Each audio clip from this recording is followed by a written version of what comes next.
And now we've provided 90 seconds for each of you to make some concluding remarks, and we're going to start that process with Mr. Sigmund.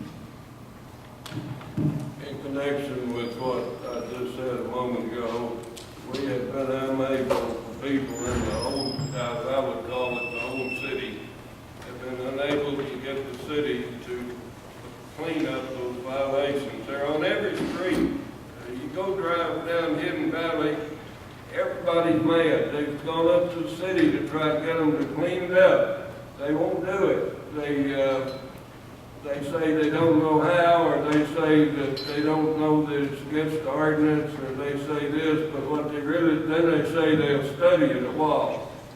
You don't need to study that. And as a consequence of this, everybody's disgruntled down there. As far as the fine old happy Aledo, no, it's not. The old city's not fine and happy. They're all, it kind of makes me mad when I drive down the street and there are those travel trailers down there. It's a pretty street. There are those travel trailers down there. There's the front yard with cluttered out to the street. There's business being run from down there. And the city won't do anything about that. It's all over the old city.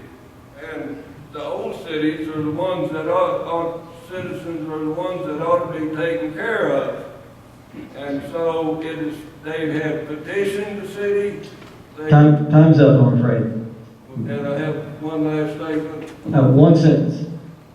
I have told the people to call the city attorney and file cases against those people, and the city will have to prosecute the cases. Okay, Mr. Smith. Thank you, and I appreciate the time and the opportunity to come speak and share my thoughts, and I appreciate the questions. Hopefully you like the answers.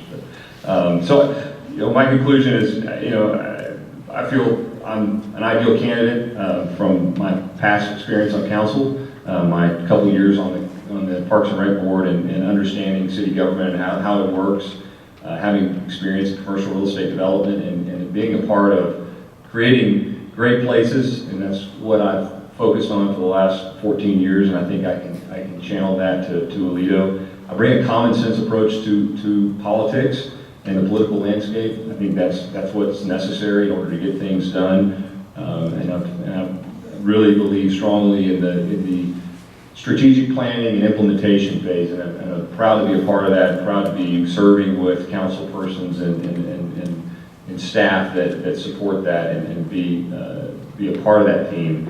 And I look forward to seeing Aledo grow, and I look forward to continuing to serve where I can and continue to nurture that passion I have for Aledo, and as I see it grow and continue to evolve. Thank you very much. I appreciate y'all being here tonight to listen to all of us.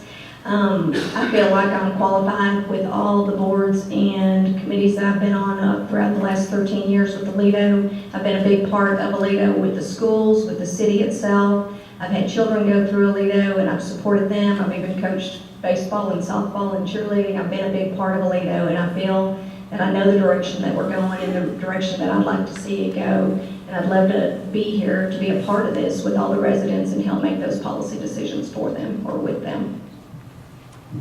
Mr. McGee. I'm an independent, conservative businessman. If you're looking for an independent voice on your city council, I'm your guy. The world is made up of doers and viewers. I'm a doer. And it's not George McGee on the ballot, it's Press McGee.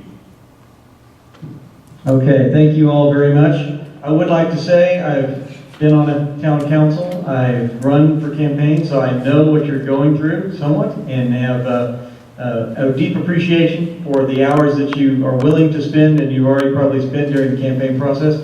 Let's all give them a hand for being willing to step up and serve.